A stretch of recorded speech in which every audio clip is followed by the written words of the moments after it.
Hello SGD, Sacred Geometry Decoded. This will be part 2, looking at the 7 liberal arts, the school of Chartres as these ancient university, not just religious sites, but these old temples. Ancient temples were also libraries, storehouses of knowledge, universities, and of course the buildings themselves are a very important document. So whether it's the Great Pyramid, the Parthenon, or Chartres Cathedral, the geometry embedded in there, the measurement systems embedded in there are literally a scientific textbook with some very high geometric, mathematical, astronomical, musical knowledge in there as well.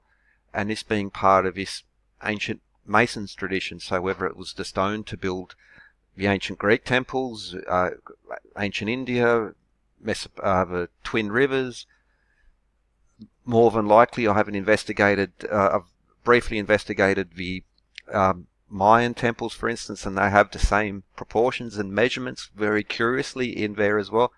But the stoneworkers needed to understand math, geometry to work out the angles, let's say.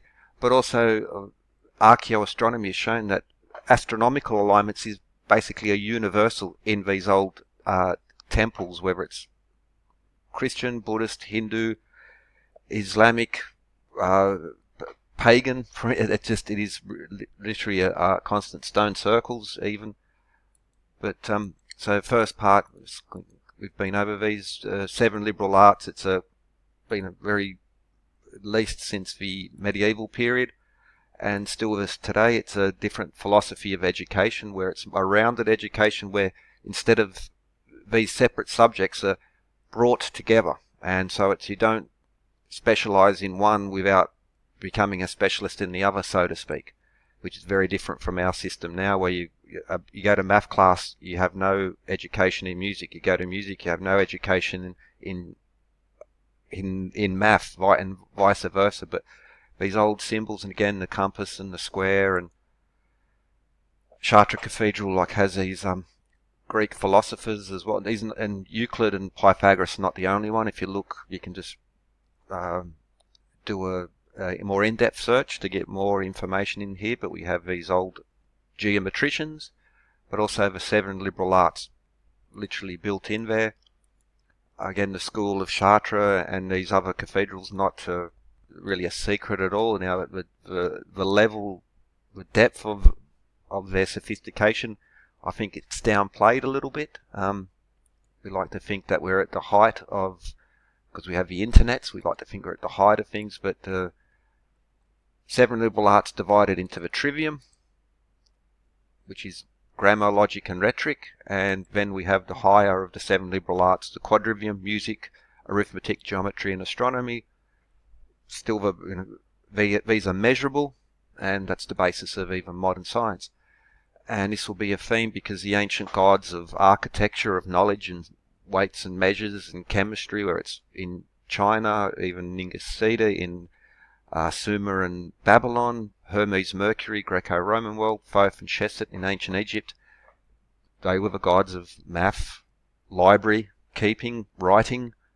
These are all the skills. It's essentially a constant theme. Now, I'll show it again later, but Nuar and Fuzi, notice that the male and the female are blended together with the snakes, very much like the caduceus, and they also hold the compass and the square, and they also have these astronomical constellations in there. But this is where I left off really at the last episode, and because it's the 7 liberal arts, music, geometry, astronomy, arithmetic, logic, grammar, and rhetoric. But this one's also interesting because of the 7 liberal arts with the 7 planets and metals. So Chartres Cathedral, Great Pyramid, Parthenon, stonemasons, but it's also connected to alchemists. So along with master stonemasons, master carpenters, the stained glass at Chartres is still something of a mystery in regards to alchemy, and by that I mean chemistry.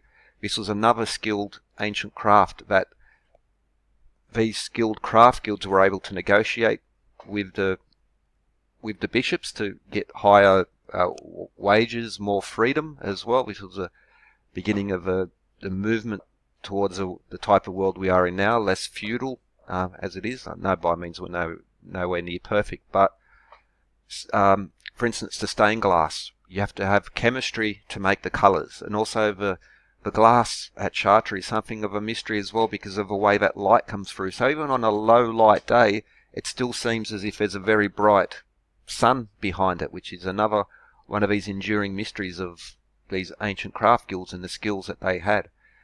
Now we tend to share knowledge much more openly. We have the internet, for instance, but back in the day, the masons, carpenters, alchemists were very protective of their knowledge, and this was also a protection of quality. So, like famously still now, you have the traveling carpenters in Germany, where you have to go through a strict apprenticeship, and your quality of your work must be very, very high. So it's not just about protecting your wages and the skills, but it's also about protecting the craft in itself. So this is a higher philosophy in the way that they did their work, where it was do it really, really well.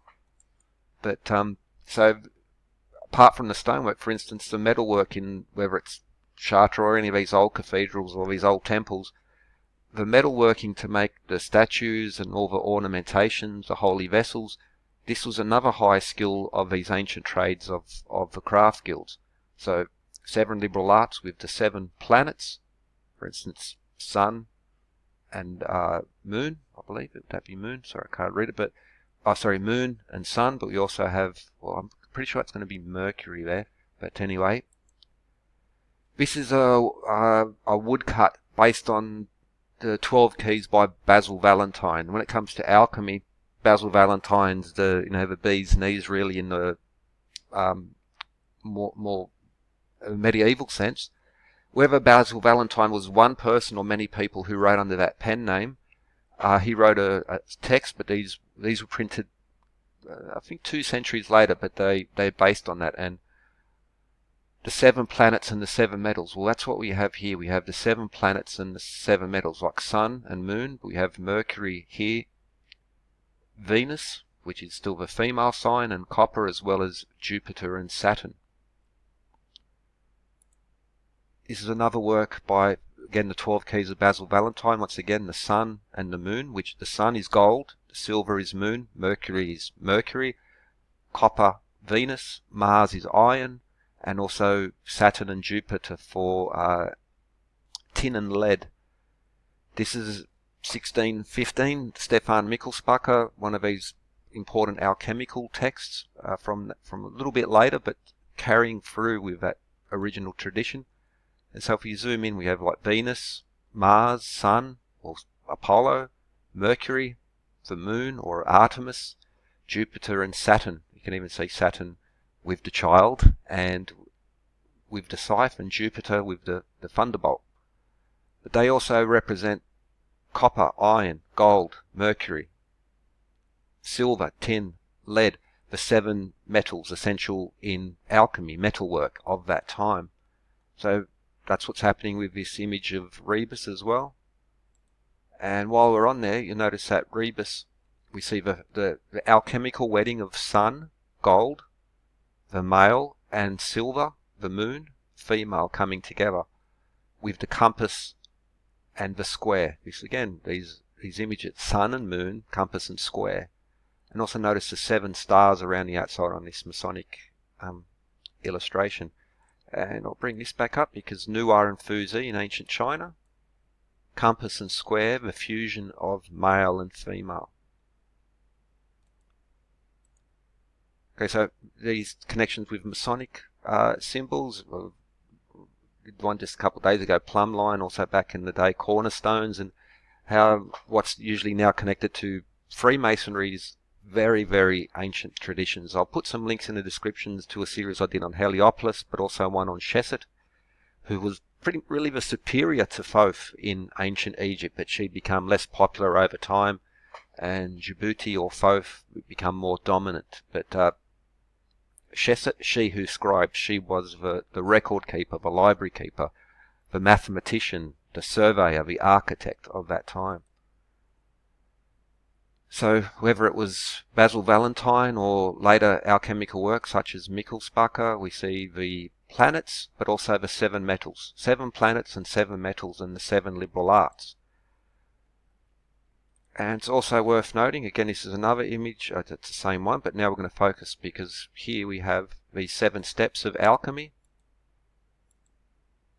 And what we have is tincture, coagulation, distillation, putrefaction, solution or solvent, sublimation, and calcination. These are still chemical operate, like in a chemist lab, whether it's a tincture, so to dissolve something in alcohol, coagulation, like blood coagulation would be the most obvious one, but to make cheese is coagulation. Distillation, of course, if you're going to drink something, but even like putrefaction in winemaking is essentially it's putrefying it in a sense. Solution, solvents, sublimation, calcination, these are not just, they're chemical operations, and that's over the metals, alchemy, making the metalwork in these cathedrals and earlier temples, not just for the building, but also for the statues, ornamentations, very high skill. So back to Chartres, we see in the stained glass window, these colours are not just the illumination of the way that the light moves through the glass, but also the colours in the glass. You can search to your heart's content. There's a lot of information and speculation out there, but the colours in these old glass can't be replicated today. Well, probably maybe like there's a new blue was invented recently, but sacre bleu, sacred blue. This was how did they make this blue? I did a video a while back as well in regards to 10 Books of Architecture by Vitruvius. There's a chapter in there where he talks about making pigments. You look at the ancient Egyptian temples and the colours in there. That was alchemy. That was how to make colours. So famously purple was very expensive. Back to Phoenicians, are very specific. I think even if I remember rightly, Phoenician translates to purple, something like that. But these colours were very difficult and were a trade secret in a way. And this is another aspect of chemistry. So just like metallurgy or apocryphy to make medicines, but also the people who make colour, but even making the glass itself and making the glass with these properties is a very high specialised skill. Another common feature, so we had the 7 planets, also connected to ancient gods, also to the 7 metals, but at the top here we have Mercury. And so we zoom in, and what we have there is the caduceus. This is one example. Another illustration by Mikkelspacher. Here we have that, and again we see the caduceus, the twin snakes around the measuring rod, wand. Here's another one. We can get a little bit better view. Again, the same thing, carrying the caduceus. That is a Hermes, god of weights and measures. That literally originated as a measuring tool, and also a symbol of peace in regards to their measuring wands. I did a series on that. I'll try to remember to put these links in there as well. The caduceus of Mercury Hermes. This was a wand of olive that was given to him by Apollo in return for a gift that Hermes had given to Apollo. That there was almost war on Olympus to extend an olive branch. Is still a symbol. Now even the 2 snakes fighting were separated by this olive branch, and it's like another symbol of peace. And if you have standardized weights and measures, everyone agrees on those things, you're a long way to peace in that sense, because there's no arguments. A pound is a pound, an ounce is an ounce, a foot is a foot, a yard is a yard.